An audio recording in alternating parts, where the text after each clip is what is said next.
अस्सलाम वालेकुम। I am Rimsha इम्तियाज़। उम्मीद है आप सब लोग खैरियत से होंगे। आज हम डिस्कस करेंगे first year physics chapter number 4 that is work, energy and power. इस चैप्टर में इन 3 टॉपिक्स को हम डिटेल से डिस्कस करेंगे। हमने सबसे पहले ये देखना है कि वर्क के साइकोलॉजिकल क्या मीनिंग्स हैं, फ़िज़िक्स में वर्क कब कंसीडर किया जाता है, वर्क का एनर्जी के साथ क्या रिलेशन है, एनर्जी की हम इंटर कन्वर्जन देखेंगे, डिफरेंट टाइप्स ऑफ एनर्जीज़ की, जैसे पोटेंशियल एनर्जी हो गया, काइनेटिक एनर्जी, ये एक दूसरे में कन्वर्ट कैसे होती हैं, ये सारा कुछ हम इस चैप्टर में डिस्कस करेंगे। पावर को डिटेल से डिस्कस करेंगे, इन तीनों का रिलेशन देखेंगे, वर्क, एनर्जी और पावर आपस में किस तरह से रिलेट करते हैं।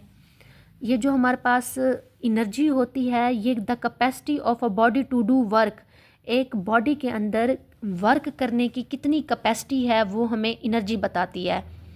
और पावर, एक बॉडी टाइम के लिहाज से कितना वर्क कर रही है वो हमें जो टर्म बताती है वो है पावर। यानी पावर जो है वो टाइम रेट ऑफ वर्क है। पावर हमारे पास है टाइम रेट ऑफ वर्क, और एनर्जी हमारे पास है the capacity of a body to do work. अब हम डिटेल में इन सब टॉपिक्स को देखेंगे। जो हमारे पास चैप्टर नंबर 4 का पहला टॉपिक है वो है work done by a constant force, यानी कि हमें वर्क डन देखना है एक कांस्टेंट फोर्स के थ्रू। वर्क के डिफरेंट मीनिंग्स हैं। अगर हम वर्क के साइकोलॉजिकल मीनिंग्स देखें तो वर्क के साइकोलॉजिकल मीनिंग्स ये हैं कि एक बंदा ऑफिस के अंदर वर्क कर रहा है लैपटॉप के ऊपर, तो वो कहेगा कि मैंने काम किया है, तो ये वर्क के साइकोलॉजिकल मीनिंग्स हैं। अगर हम वर्क के फ़िज़िक्स में मीनिंग्स देखें तो वर्क तब होगा फ़िज़िक्स में जब किसी बॉडी के ऊपर फोर्स अप्लाई होगी और वो बॉडी उस फोर्स की डायरेक्शन में कोई ना कोई डिस्प्लेसमेंट कवर करेगी। तो फिज़िक्स में वर्क जो है वो 2 चीज़ें इंक्लूड करता है, एक हमारे पास हो गया फोर्स और दूसरा हमारे पास हो गया डिस्प्लेसमेंट। तो वर्क हमारे पास एक स्केलर क्वांटिटी है और फोर्स और डिस्प्लेसमेंट हमारे पास वेक्टर क्वांटिटीज़ हैं। स्केलर क्वांटिटी वो क्वांटिटी होती है जो सिर्फ मैग्नीट्यूड से डिस्क्राइब होती है, और वेक्टर क्वांटिटीज़ वो क्वांटिटीज़ होती हैं जिनकी डायरेक्शन के साथ मैग्नीट्यूड और डायरेक्शन दोनों होती हैं। तो फोर्स और डिस्प्लेसमेंट हमारे पास वेक्टर क्वांटिटीज़ हैं और वर्क हमारे पास स्केलर क्वांटिटी है। अब यहाँ से हम अगर वर्क की डेफिनेशन लिखें तो वो होगी the dot product of force and displacement is called work. Formula हमारे पास होगा W=F.D। वर्क हमारे पास क्या है, एक स्केलर क्वांटिटी है और फोर्स और डिस्प्लेसमेंट हमारे पास वेक्टर क्वांटिटीज़ हैं। इसीलिए हमने फोर्स के ऊपर छोटा सा एरो लगाया और डिस्प्लेसमेंट के ऊपर भी हमने एरो लगाया है। अगर हम इस डॉट प्रोडक्ट को ओपन करें तो ये हमारे पास आ जाएगा F.D cos थीटा। अब वर्क के हम यूनिट्स देखें तो वर्क का हमारे पास यूनिट है जाउल। वर्क के काफ़ी सारे यूनिट्स हैं। एक यूनिट हमारे पास क्या है, जाउल।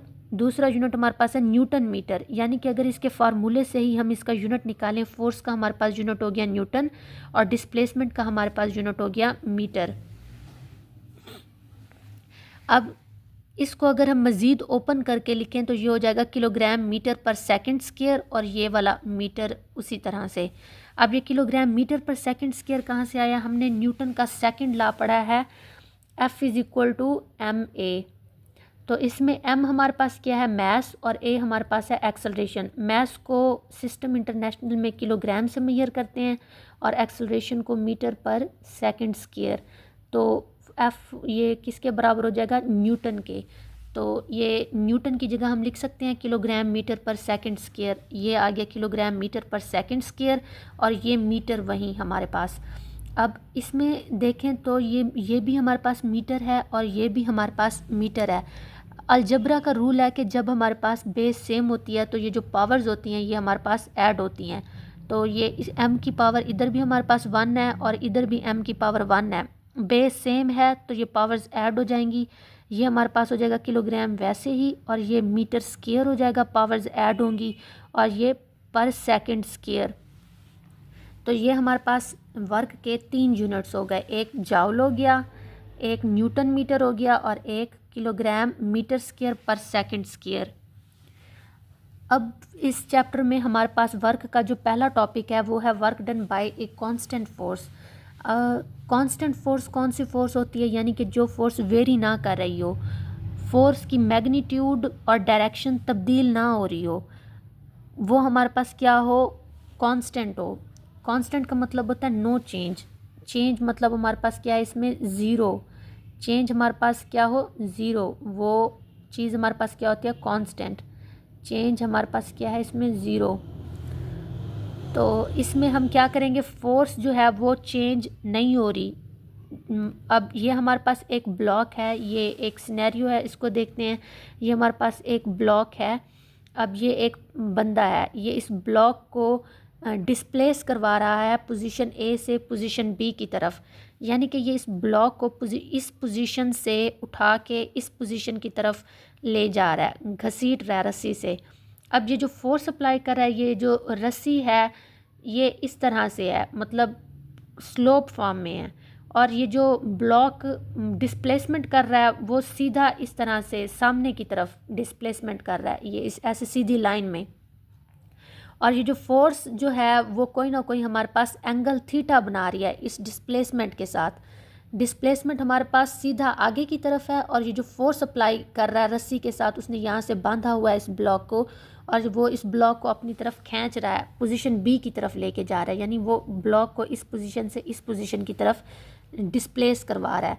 तो ये जो फोर्स है ये कोई ना कोई हमारे पास एंगल बना रही है, एंगल को हमने रिप्रेजेंट किया थीटा से डिस्प्लेसमेंट के साथ। अब अगर हम इस फोर्स के कंपोनेंट्स बनाएं, पहले हम इस फोर्स को एक प्लेन एक्स वाई के अंदर रिप्रेजेंट करते हैं। प्लेन वो होता है जो दो कोऑर्डिनेट से बनता है। अब हम ये एक्स वाई प्लेन लेते हैं, ये हॉरिजेंटल एक्सिस जो होता है वो एक्स होता है, और जो वर्टिकल लाइन होती है वो हमारे पास वाई एक्सिस होता है। अब इसमें वेक्टर को इस तरह से रिप्रेजेंट करवाते हैं कि हम ओरिजिन से एक वेक्टर ड्रा करते हैं।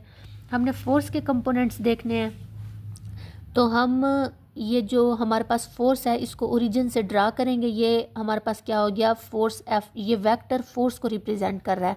अब हमने इसके कंपोनेंट्स बनाने हैं। कंपोनेंट्स बनाने का रूल ये है, किसी भी वेक्टर के जब कंपोनेंट्स बनाने होते हैं तो उस वेक्टर के ऊपर हम एक परपेंडिकुलर ड्रा करते हैं। परपेंडिकुलर मतलब एक सीधी लाइन खींचते हैं एक्स एक्सिस के ऊपर। जब हम इसके ऊपर एक सीधी लाइन खींचेंगे एक्स एक्सिस के ऊपर, तो ये जो वर्टिकल लाइन होगी ये एफ साइन थीटा होगा, और ये जो हॉरिजेंटल लाइन होगी ये हमारे पास एफ कॉस थीटा होगा।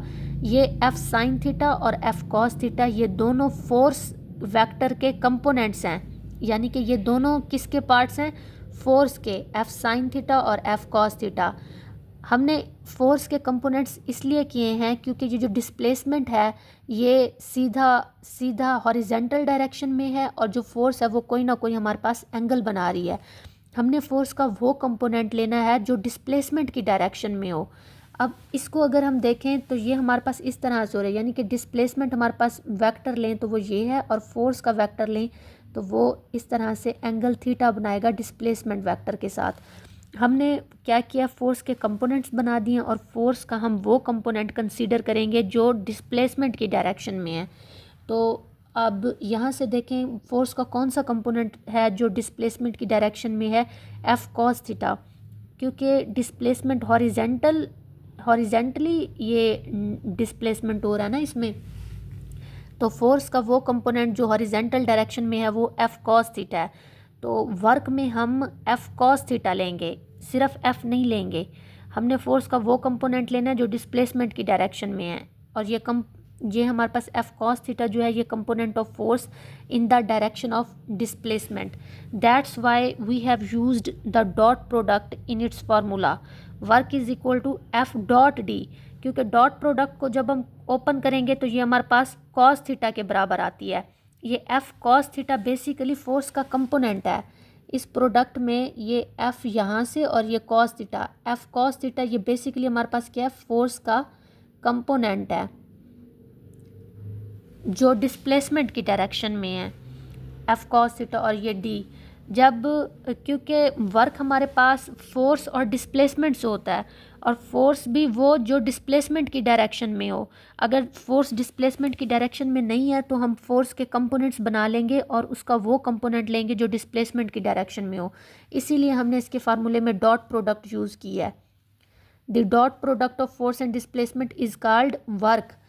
और दूसरी बात ये है कि वर्क हमारे पास स्केलर क्वांटिटी है। डॉट प्रोडक्ट यही कहती है कि जब दो वेक्टर्स आपस में मल्टीप्लाई हों और जवाब हमारे पास एक स्केलर क्वांटिटी आए तो इस प्रोडक्ट को हम डॉट प्रोडक्ट कहते हैं। That's why we have used dot product. अब नेक्स्ट हम देखते हैं कि graphically work done by a constant force को किस तरह से रिप्रेजेंट किया जाता है।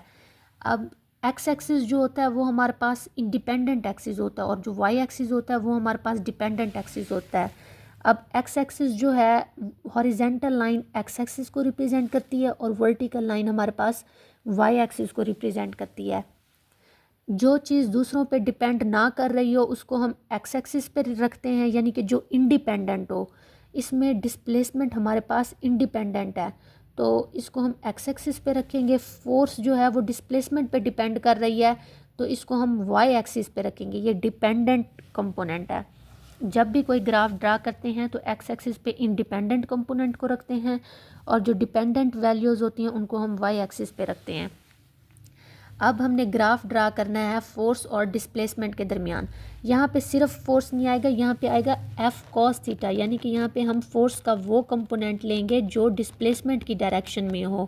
अगर फोर्स डिस्प्लेसमेंट की डायरेक्शन में है तो वेल एंड गुड, अगर नहीं है तो हम फोर्स के फिर कंपोनेंट्स बनाएंगे और उसका फिर वो कंपोनेंट लेंगे जो डिस्प्लेसमेंट की डायरेक्शन में हो। अब इस ग्राफ में अगर हम देखें तो डिस्प्लेसमेंट तो आगे की तरफ चेंज हो रहा है, डिस्प्लेसमेंट की वैल्यू तो इंक्रीज़ हो रही है, लेकिन अगर ये जो हॉरिजेंटल लाइन हमें मिली है इसका मतलब है कि फ़ोर्स की वैल्यू हमारे पास क्या है, कांस्टेंट है। यानी कि अगर हम डिस्प्लेसमेंट यहाँ पे इस डिस्प्लेसमेंट पे फोर्स चेक करें तो भी वो पी फोर्स आ रही है, पी न्यूटन फोर्स। अगर हम इस डिस्प्लेसमेंट पर फोर्स चेक करें इस ग्राफ में तो भी वो हमारे पास क्या है, पी न्यूटन। अगर इस डिस्प्लेसमेंट की वैल्यू पे हम फोर्स चेक करें तो वो भी हमारे पास क्या है, पी न्यूटन।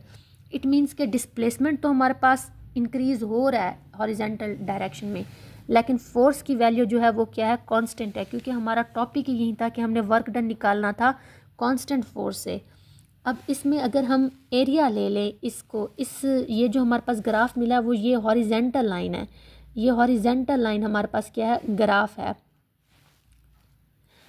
इसमें जो ग्राफ है वो हमारे पास ये हॉरिजेंटल लाइन है, ये जो सीधी लाइन है ना ये हमारे पास ग्राफ है।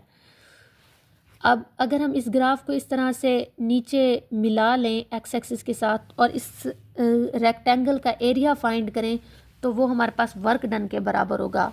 अब रेक्टेंगल का एरिया क्या होता है, अगर ये हमारे पास एक रेक्टेंगल है, ये जो इसका हॉरिजेंटल कंपोनेंट है ये एक्स है और ये जो वर्टिकल कंपोनेंट है ये वाई। अगर इस रेक्टेंगल की हम एरिया निकालें तो वो x मल्टीप्लाइड बाय y होगा। और इस ग्राफ के केस में x हमारे पास क्या है, डिस्प्लेसमेंट, और y हमारे पास क्या है, f cos थीटा।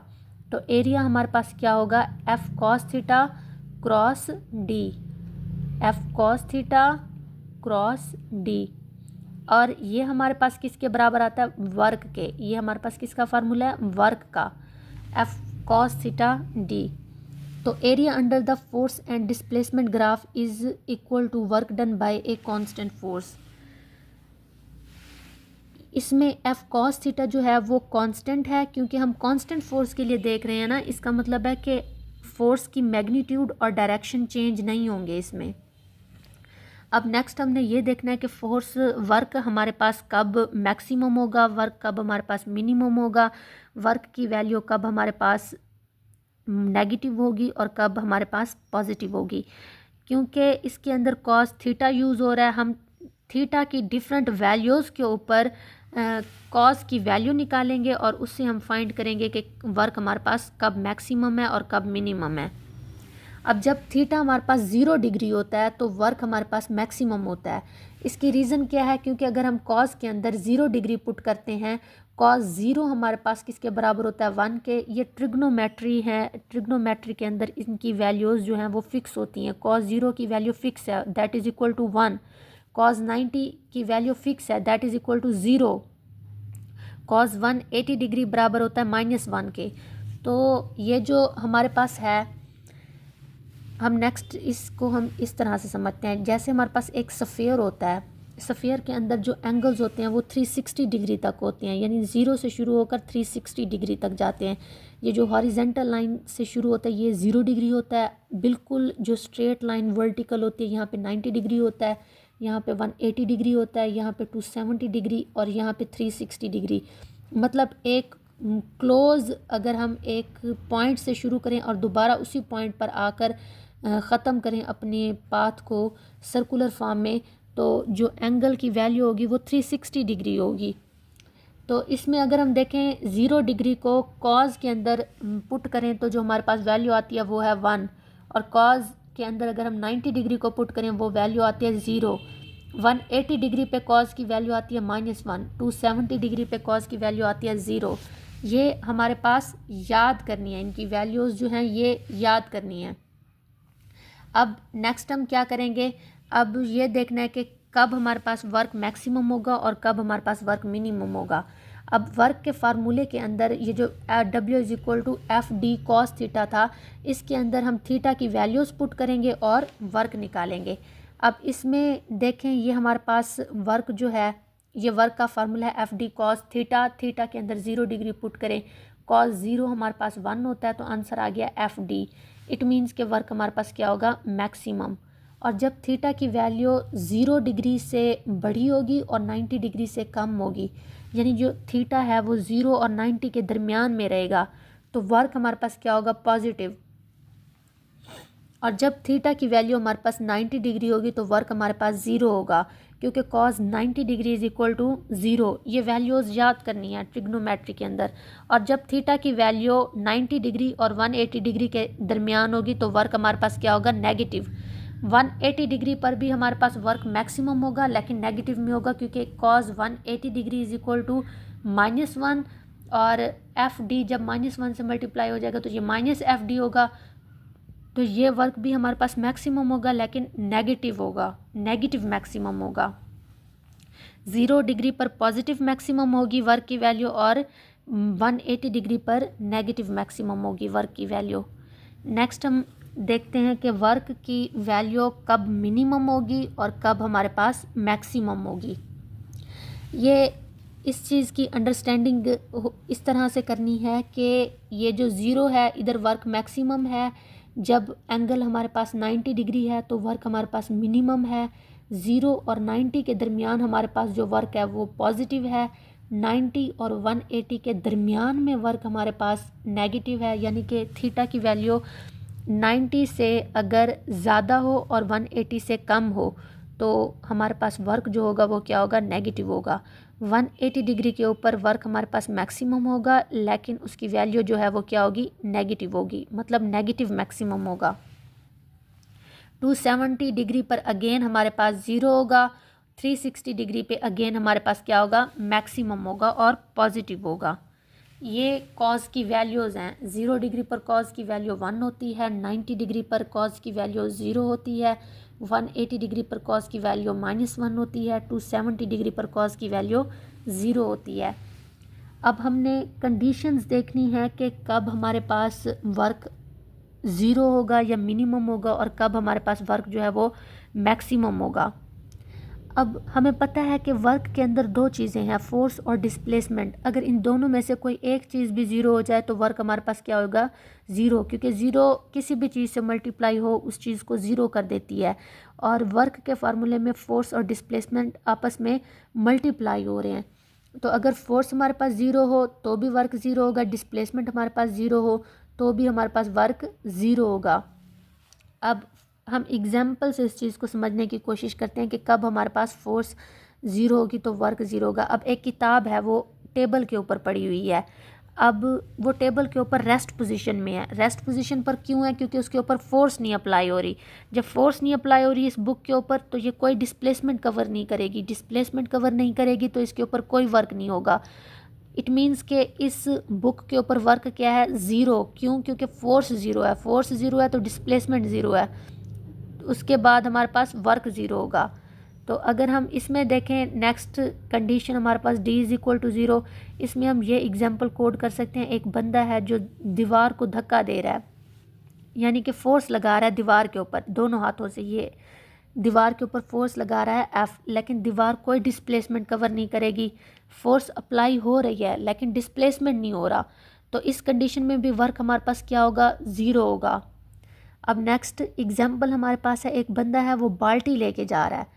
अब जब हम किसी चीज़ को पकड़ते हैं तो उसके ऊपर हम अपवर्ड डायरेक्शन में फोर्स लगाते हैं, तो फोर्स की डायरेक्शन क्या होगी, अपवर्ड। लेकिन जब बंदा आगे की तरफ जा रहा है तो डिस्प्लेसमेंट हमारे पास क्या है, इस डायरेक्शन में, और फोर्स जो बाल्टी के ऊपर अप्लाई कर रही है वो क्या, अपवर्ड डायरेक्शन में। फोर्स अपवर्ड डायरेक्शन में है और डिस्प्लेसमेंट हॉरिजेंटल डायरेक्शन में है, तो फोर्स और डिस्प्लेसमेंट के एंगल दरमियान जो एंगल है वो बनेगा 90 डिग्री, और 90 डिग्री जब एंगल होगा तो वर्क हमारे पास ज़ीरो होगा। ये हम पीछे कैलकुलेट कर चुके हैं कि जब एंगल हमारे पास 90 डिग्री होगा तो cos 90 की वैल्यू हमारे पास ज़ीरो होती है। ज़ीरो जब FD से मल्टीप्लाई होगा तो इसको ज़ीरो कर देगा। तो एक बंदा जो बाल्टी उठा के जा रहा है तो फोर्स और डिस्प्लेसमेंट के दरमियान जो एंगल है वो हमारे पास 90 बनेगा, तो इस केस में भी वर्क हमारे पास क्या आएगा, मिनिमम। नेक्स्ट हमारे पास है वर्क मैक्सिमम कब होगा, जब फोर्स की वैल्यू ज़ीरो नहीं होगी, डिस्प्लेसमेंट की वैल्यू ज़ीरो नहीं होगी, और जो थीटा है वो हमारे पास 0 डिग्री या फिर 180 डिग्री होगा, तो वर्क हमारे पास क्या होगा, मैक्सिमम। क्योंकि 0 डिग्री पर कॉस की वैल्यू 1 होती है और वर्क हमारे पास मैक्सिमम आ जाएगा FD। 180 डिग्री पर भी कॉस की वैल्यू -1 होती है, वर्क मैक्सिमम होगा लेकिन नेगेटिव होगा। इस टॉपिक में हमने ये देखा है कि जो वर्क होता है वो फोर्स और डिस्प्लेसमेंट से हम डिस्क्राइब कर सकते हैं वर्क को, और फोर्स का हमने वो कंपोनेंट लेना है जो डिस्प्लेसमेंट की डायरेक्शन में हो। अगर फोर्स डिस्प्लेसमेंट की डायरेक्शन में ही है तो हमें उसके कंपोनेंट्स करने की ज़रूरत नहीं है। हम फोर्स के कंपोनेंट्स तब करेंगे जब फोर्स कोई ना कोई एंगल बना रही हो डिस्प्लेसमेंट के साथ, तब हम उसका हॉरिजेंटल कंपोनेंट लेंगे F cos थीटा, जो डिस्प्लेसमेंट की डायरेक्शन में होगा।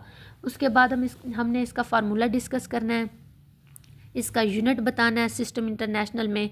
ये देखना है कि जब हमारे पास फोर्स कांस्टेंट होती है तो हमारे पास एक हॉरिजेंटल लाइन मिलती है ग्राफ में, और उस ग्राफ का एरिया जो है वो हमें क्या बताता है, वर्क डन के बराबर है। इस ग्राफ का एरिया हमारे पास वर्क डन के बराबर है। उसके बाद हमने ये डिस्कस किया है कि वर्क हमारे पास मैक्सिमम कब होता है, मिनिमम कब होता है, पॉजिटिव कब होता है और नेगेटिव कब होता है।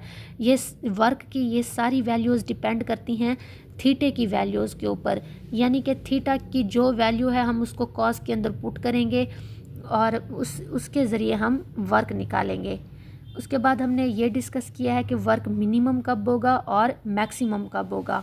वर्क मिनिमम इस कंडीशन में होगा जब हमारे पास फोर्स ज़ीरो होगी, यानी कि एक किताब जो मेज़ के ऊपर रखी हुई है फोर्स उसके ऊपर ज़ीरो है तो वर्क भी उसके ऊपर ज़ीरो होगा। एक बंदा जो दीवार को धक्का लगा रहा है, फोर्स तो अप्लाई हो रही है लेकिन इस केस में डिस्प्लेसमेंट ज़ीरो है, तो ये भी इधर भी हमारे पास क्या, वर्क हमारे पास ज़ीरो होगा। एक बंदा जो बाल्टी उठा के जा रहा है, इसमें फोर्स और डिस्प्लेसमेंट के दरमियान जो एंगल है वो 90 डिग्री बनेगा, तो इस सिचुएशन में भी वर्क हमारे पास क्या होगा, ज़ीरो होगा। अब वर्क मैक्सिमम कब होगा, जब फोर्स हमारे पास ज़ीरो नहीं होगी, डिस्प्लेसमेंट की कोई ना कोई वैल्यू होगी, यानी कि वो भी हमारे पास ज़ीरो नहीं होगा, और थीटा जो है वो हमारे पास 0 डिग्री होगा या 180 डिग्री होगा। वर्क के फार्मूले के अंदर तीन ही चीज़ें हैं, फोर्स, डिस्प्लेसमेंट और एंगल थीटा। तो इन तीनों सिचुएशंस को हम डिस्कस करेंगे कि कब वर्क हमारे पास मैक्सिमम होगा और कब हमारे पास वर्क मिनिमम होगा। इससे नेक्स्ट टॉपिक फिर हम नेक्स्ट लेक्चर में डिस्कस करेंगे।